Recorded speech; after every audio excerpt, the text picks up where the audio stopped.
Hey everybody, welcome back to my channel. In this video, we are going to in February of 20.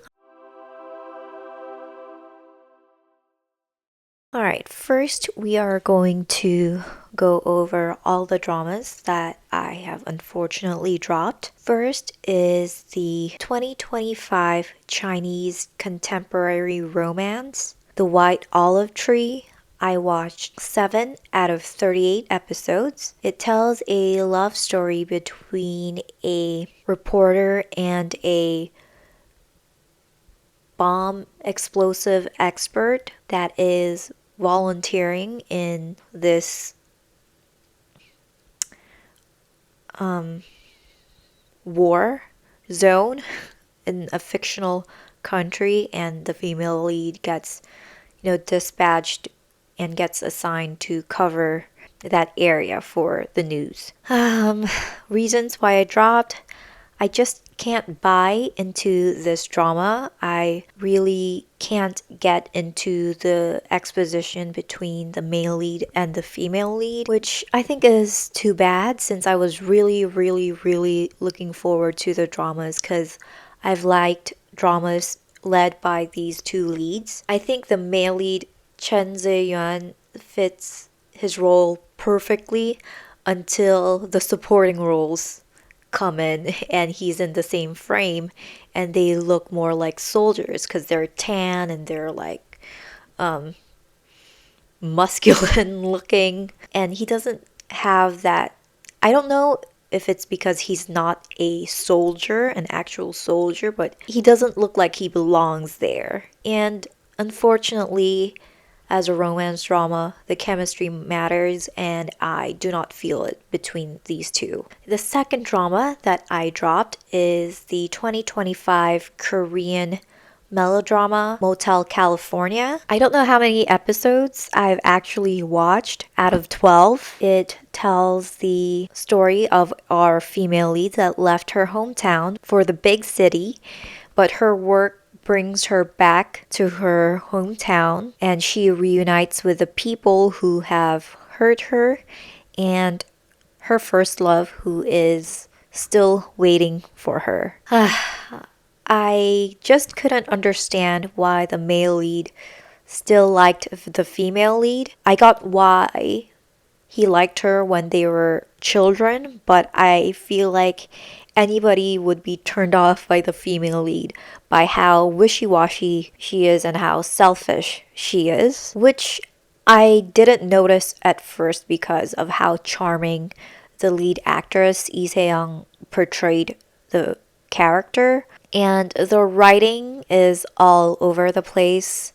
I feel like it is obvious that they like each other, and it's just that their circumstances kept them from being together.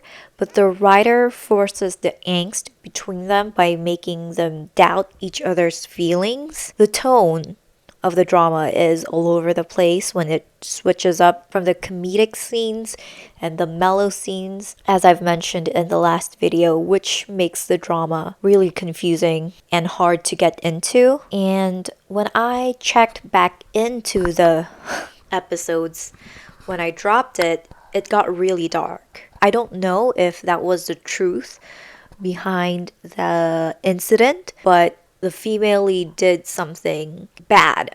I don't know if it was unintentionally or intentionally. I just feel in the writing, it felt like the younger self of the female lead did not realize the consequences of her actions. But it got really dark. The third drama that I dropped is the 2025 Chinese costume thriller Kill My Sins. I've watched 5 out of 30 episodes. This tells the story of our female lead who is believed to be a witch and that can kill people in their dreams. And suddenly she is framed for a murder, and her case is being handled by the male lead who has risen from the slums. He was really poor and he worked his way up to become an official. Another drama that I was really looking forward to because I liked the leads in their previous drama. I haven't watched their dramas in a long time. For Lu Shishi, I've watched My Journey to You. No, that's a different drama. But the last one she led, and I liked it except for the ending, and I had a good impression on the male lead since Princess Agents, but I haven't watched his drama in a while. But their acting is not it. They're both AIs and robots. The female lead is overacting, in my opinion, and the male lead is too stiff. He's trying to play this anti hero, but it's not working. And I think they should fix the narrative structure and keep the mystery of the female lead because I feel like it got revealed too early. As an audience, we know the female lead is out for revenge. If we seen the trailer or read the synopsis, but it would have been more engaging for the audience if the storytelling was more engaging and kept the female lead a mysterious person and the cat and mouse game of the male lead and the female lead more interesting. The fourth drama that I've dropped is the 2025 Chinese fantasy costume romance, Love of the Divine Tree. I watched 4 out of 40 episodes. I think the plot is too complicated to explain. But let me try. So the female lead is misunderstood and gets chased by everybody because she, I guess, is misunderstood to be evil, and her student, which is the male lead, led, I guess, the rebellion to get her killed. But he realizes too late that the female lead was actually trying to save the world instead of ending it or destroying it. And the female lead gets reborn. I guess the male lead, I don't know, saved the soul or the core of the female lead. And then their roles reversed. He is the teacher and now she is the student. Yeah, they're trying to save the world and they fall in love in the process. I don't know if I explained it correctly. But I think I just grown out of this whole genre, and unless I'm a die-hard fan of these actors, I won't watch it. And in my opinion, these two are not ready to lead this type of drama where a range of emotions and character death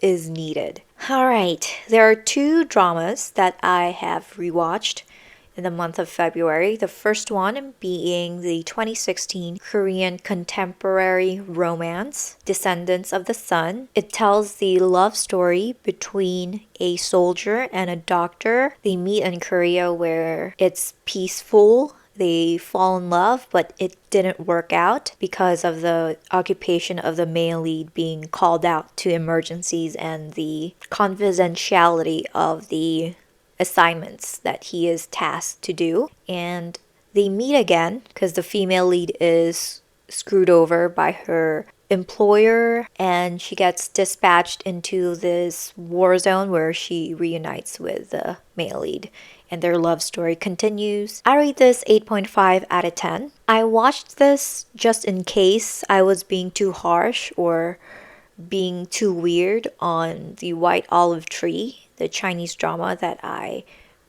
mentioned very first in the video, or it's objectively not a drama I can immerse myself into because of the exposition of the Chinese drama. But I love this, and the setting and the situations made it believable and reasonable. I know that they are divorced, but the chemistry between the leads, just a chef's kiss. But one of the biggest problems I have is the cringe ending or unsatisfactory ending, which is a common problem I have with the great Kim Eun-seok, she starts off the drama great and the middle part of her drama is great and very entertaining. So I'm wondering if she can end the drama in a satisfactory way in her next drama. The second drama I rewatched is the 2004 Korean contemporary romance Queen of Tears. It is 16 episodes. It tells the story of a strained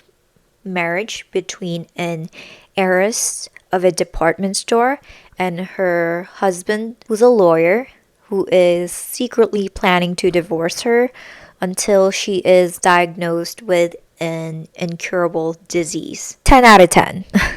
Absolutely. The rating is purely because of the satisfaction that this drama brings me. I thought I liked it because of the hype, but when I rewatched it, it is so freaking good. Don't get me wrong, this drama is not perfect. It's cliche and the story can be dated and there can be unnecessary screen time for the side characters, but the actors carried it so well. The directing and writing did not suck. They are all experienced and they executed this drama to perfection. Moving on to the dramas I completed. First drama on that list is the 2025 Korean contemporary romance Love Scout. I've watched 12 out of 12 episodes. It tells the story of a workaholic CEO that butts head with her newly hired secretary, a single father who seems to be perfect, and they fall in love. I rate this 8.5 out of 10. I absolutely love, love, love, love, love, love, love, love, love this drama. The chemistry is everything. I consider this a fantasy because the male lead is too perfect and the two leads are unbelievably good looking, which cannot exist in the real world. As I mentioned in the last video, that I felt that their past hidden connection wasn't really necessary for the drama, but when I saw that scene, Han Jimin's acting hands down changed my mind. Her breakdown in that scene impressed me so much. And I also liked the second lead couple. They didn't overdo the romance. On their part, it was very subtle. And it was a really good light watch. I didn't have to think too much. It was a very romantic drama, but I feel like the acting experiences of these two actors and they did everything in moderation, especially on the backstories and the obstacles that these two leads faced. The second drama that I completed this month is the 2025 Chinese contemporary legal drama Fearless. Sorry.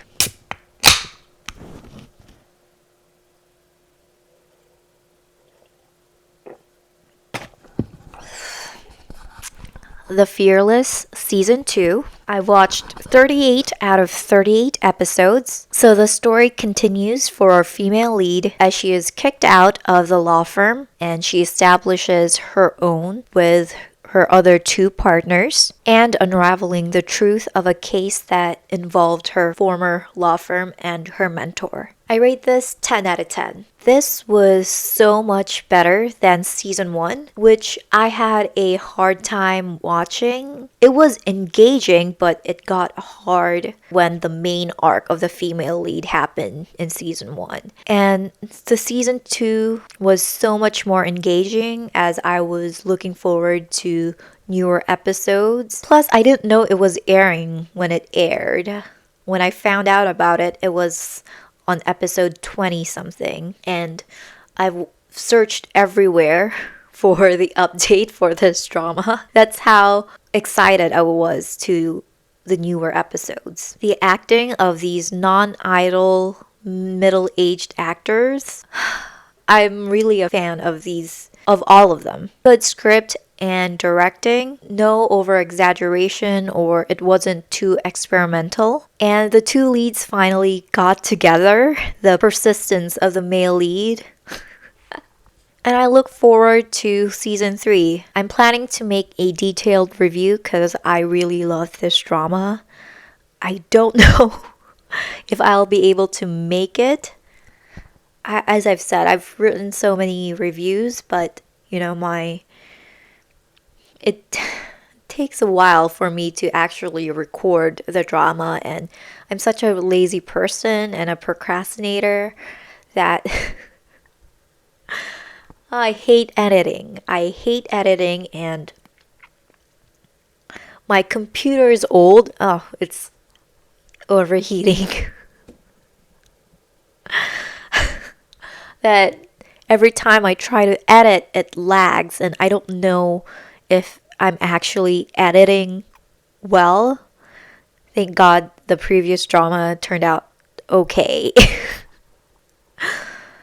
Anyway, I'm looking forward to season 3. I hope they pump up the gas and make it really fast because I really need it. The third drama that I've completed is the 2025 Korean investigative drama Unmasked. I've watched 6 out of 12 episodes. It tells the story of the members of the investigative program Trigger and the cases that they take on. I rate this drama a 6 out of 10. It had a good 6 episodes and then it went downhill, especially when they went into the big case and then a dog whisperer appeared and we are taking a dog as a serious witness and a guide to investigating a crime. I wish the male villain, which was one of the siblings, was given more time because it was like a curveball because the female villain, which is the sister, is introduced as the major villain, which she is.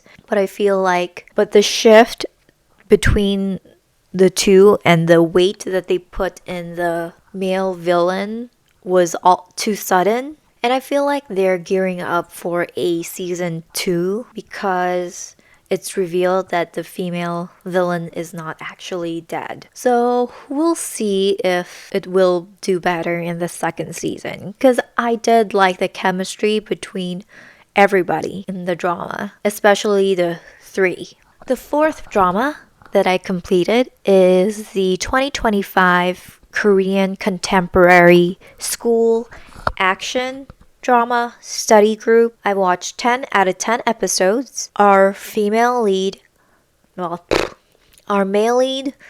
loves studying. His goal is to go to college. He mistakenly gets into a high school that ranks students based on their fighting skills. But the twist here is that the male lead is actually a good fighter. I rate this 8 out of 10. This drama was a really nice surprise. Most of the actors are unknown except for the male lead. They're young actors. And the exposition is immature and childish, but the drama pulls you in. And the action scenes are done really well.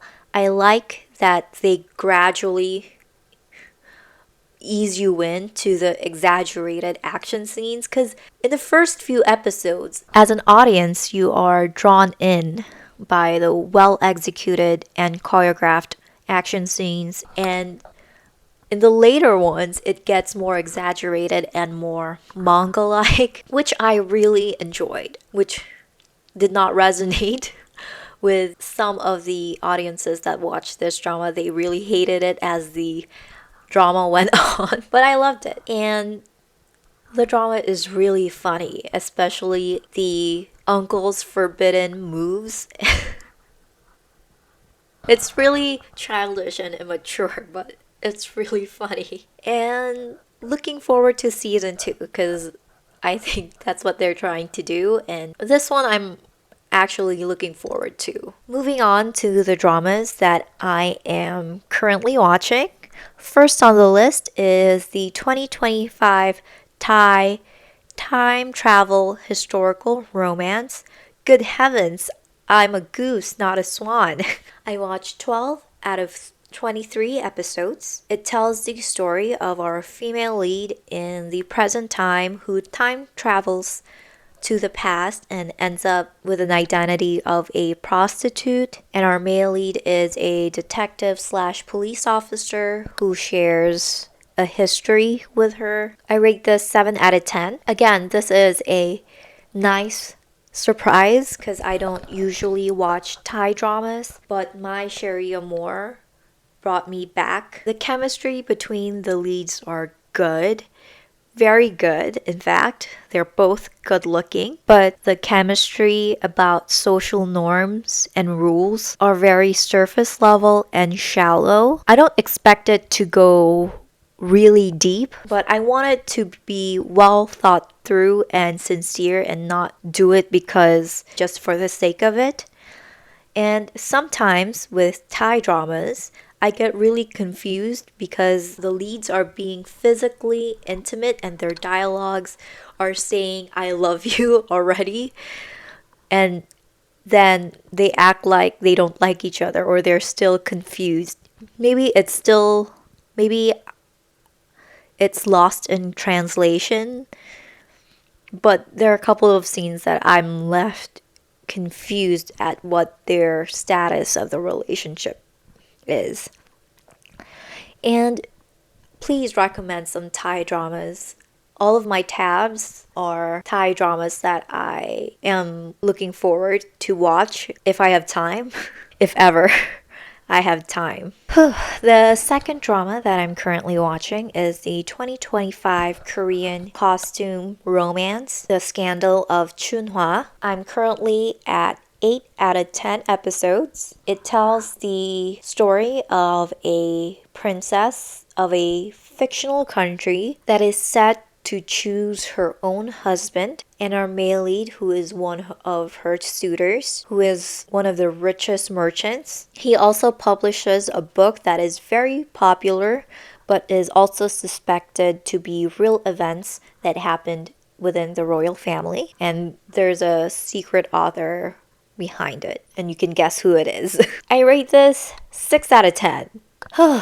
Just a warning, this drama is very explicit, which is portrayed in the drawings, but you'll suddenly get a boob attack in the first episode. Is it necessary?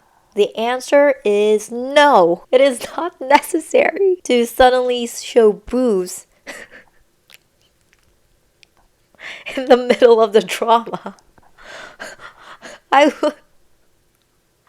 It was like a jump scare. I was so surprised. Because this is not an 80s Hollywood movie where female frontal nudity and exposure is a norm. And I would understand if the explicit scenes continued throughout the drama to show intimacy and the emotions shared by the characters during sex. But they don't do that either. It wants to be provocative, but it really doesn't cross the line. So I don't know why they did that. I'm so traumatized by it. And I feel like Kawada is really stiff in this drama. I think she needs to relax. And I don't think her acting blends in with the other actors. I know that her character is supposed to be different and modern, but I feel like she's on a different universe or dimension and filming a different drama. And another warning, the subs are really bad, but during the many years of watching Korean dramas, I understand a little. I'm also half Korean and I've spoke Korean when I was young. I don't speak it anymore because I did not practice as an adult. But I don't know. And I don't think, well, never mind.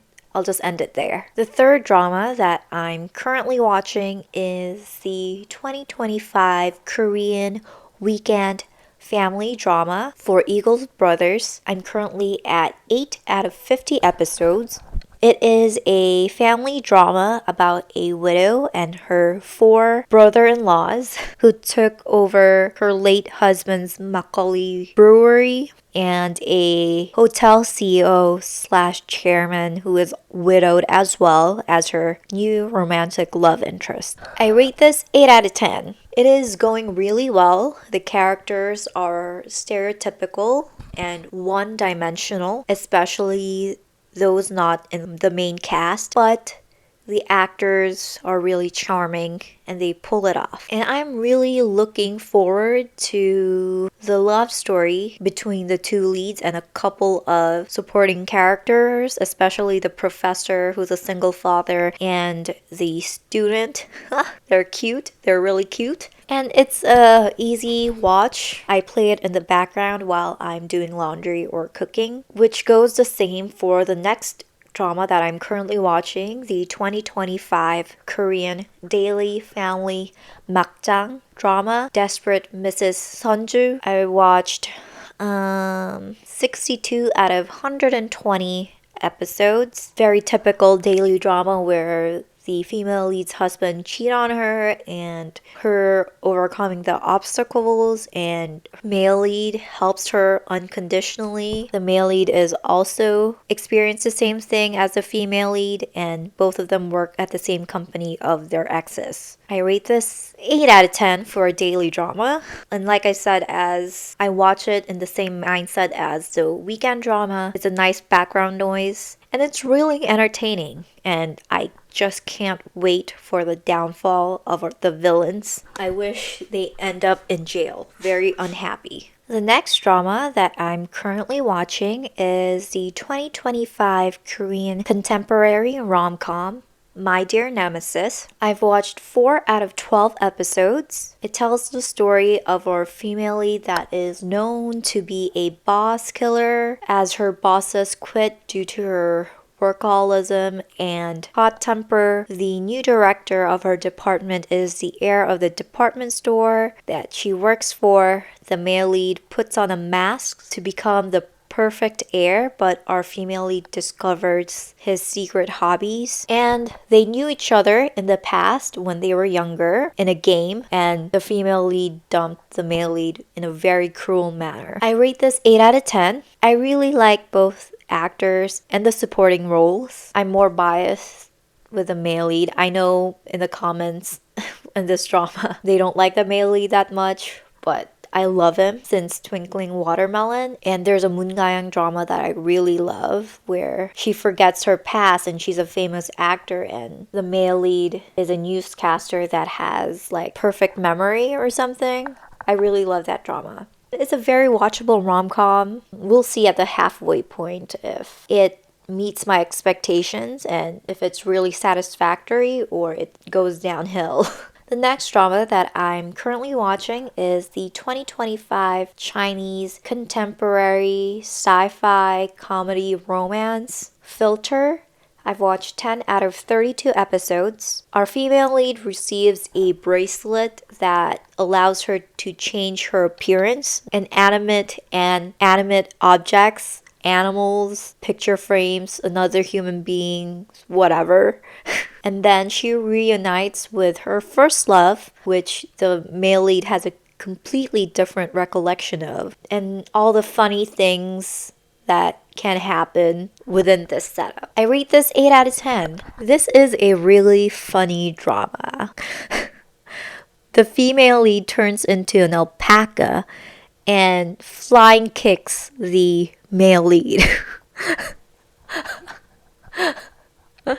It's a really ridiculous and unbelievable scene, but they pull it off. They make it work, and I applaud the comedic timing of the two leads. And for the romance, I'm watching it for the second leads and their stories. I think they're really cute together, and their story could be a whole drama itself. And I feel the chemistry with the second couple compared to the lead, which is sad because I'm a fan of these two actors. And I like the sister who's the lawyer, and I like the third executive and the owner of the brand. I wish they have their own story too, not necessarily together, but if together, I wouldn't mind it either. The next drama that I'm currently watching is the 2025 Chinese contemporary romance, The Best Thing. I've watched 6 out of 28 episodes. Front desk manager who seeks